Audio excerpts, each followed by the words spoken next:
हम सब जीवन में एक बात बहुत बार कहते हैं, मैं खुश क्यों नहीं हूं? सब कुछ होते हुए भी भीतर शांति क्यों नहीं है? कभी लगता है कि बस एक चीज और मिल जाए तो सुख आ जाएगा। कभी धन, कभी सम्मान, कभी कोई व्यक्ति। लेकिन हर बार कुछ समय बाद वही खालीपन, वही बेचैनी।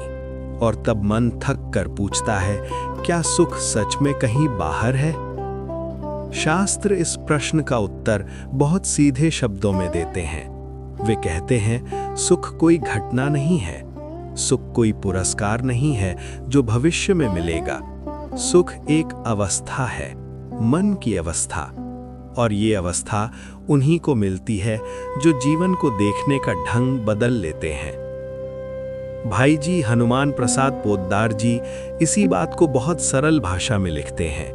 वे कहते हैं, सदा सुखी वही रहते हैं जो हर हाल में सबका भला चाहते हैं, जिनके मन में किसी के प्रति द्वेष नहीं होता, वैर नहीं होता, हिंसा नहीं होती। सोचिए, जिस मन में जलन नहीं, जिस मन में तुलना नहीं, जिस मन में किसी को नीचा दिखाने की इच्छा नहीं, क्या वो मन अशांत रह सकता है? ऐसे लोग इस संसार में रहते हुए भी भीतर से स्वर्ग में निवास करते हैं, क्योंकि उनका सुख किसी परिस्थिति पर निर्भर नहीं होता। हम अक्सर मान लेते हैं कि सुख बाहर से आएगा, धन से आएगा, मान सम्मान से आएगा, सुविधाओं से आएगा। लेकिन भाई जी स्पष्ट कहते हैं, जो मनुष्य हर परिस्थिति में धैर्य नहीं छोड़ता, धर्म से नहीं डगमगाता और दूसरों के अधिकारों को छीनने की इच्छा तक नहीं करता, वही वास्तव में सुखी है। ऐसा व्यक्ति जब कठिन परिस्थिति में पड़ता है तो बाहर से टूटता हुआ दिख सकता है, लेकिन भीतर से नहीं टूटता, क्योंकि उसका आधार बाहर नहीं भीतर होता है। भाई जी एक बहुत सुंदर बात लिखते हैं। वे कहते हैं, मधुर वाणी, कोमल व्यवहार और दूसरों के अधिकारों की रक्षा, ये कोई छोटे गुण नहीं है। जो कठोर शब्द नहीं बोलते, जो निंदा और चुगली से दूर रहते हैं, जो सबको समान दृष्टि से देखते हैं और अपने लिए विशेष सम्मान नहीं चाहते, ऐसे लोग भीतर से बहुत शांत रहते हैं। उन्हें किसी से कुछ छीनने की आवश्यकता नहीं होती, क्योंकि उनका हृदय पहले से ही भरा हुआ होता है। और जो भीतर से भरा हुआ हो, वो बाहर से खाली कैसे हो सकता है? भाई जी एक और गहरी बात कहते हैं, सदा दया करना, बिना किसी बदले की अपेक्षा के सेवा करना। लेकिन ध्यान दीजिए, सेवा करके एहसान जताना नहीं, सेवा करते हुए स्वयं को छोटा समझना। जो अहंकार से रहित होते हैं, स्वभाव से कोमल होते हैं और व्यवहार में विनम्र होते हैं, उनके जीवन में सुख टिक जाता है। उसे पकड़कर रखना नहीं पड़ता। वे दूसरों के दुख को अपना दुख मानते हैं और जहां तक संभव हो उसे दूर करने का प्रयास करते हैं। यही प्रयास उनके जीवन को अर्थ देता है। भाई जी आगे लिखते हैं, सच्चा सुख वहां आता है जहां हम दूसरों की खुशी के लिए अपने अहम का त्याग करने को तैयार हों।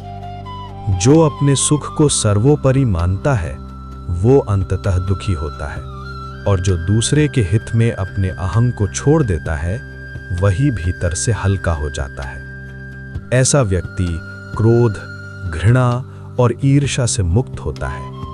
उसके भीतर लोभ और मत्सर टिक नहीं पाते, क्योंकि उसका मन शांत प्रकृति का हो जाता है। भाई जी ये भी कहते हैं, जो लोग दूसरों के दोष खोजने के बजाय उनके गुण देखते हैं, जो गुरुजनों और बड़े बुजुर्गों का सम्मान करते हैं, जो साधुजनों और विद्वानों का आदर करते हैं और यथाशक्ति सात्विक दान करते हैं, वे सदा सुखी रहते हैं। उनके लिए जीवन बोझ नहीं बनता, क्योंकि वे हर कर्म को शुद्ध भावना से करते हैं। और अब आती है सबसे गहरी बात।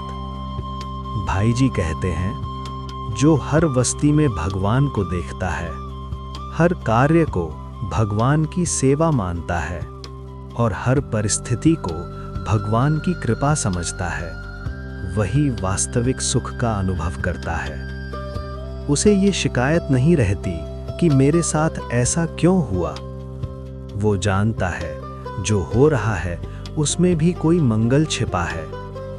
उसका विश्वास डगमगाता नहीं, क्योंकि वो ईश्वर को सिर्फ मंदिर में नहीं, जीवन की हर स्थिति में अनुभव करता है। ऐसे लोग संकट में भी भगवान का स्मरण नहीं छोड़ते, और यही स्मरण उनके भीतर ऐसी स्थिरता पैदा करता है जिसे कोई बाहरी झटका हिला नहीं सकता।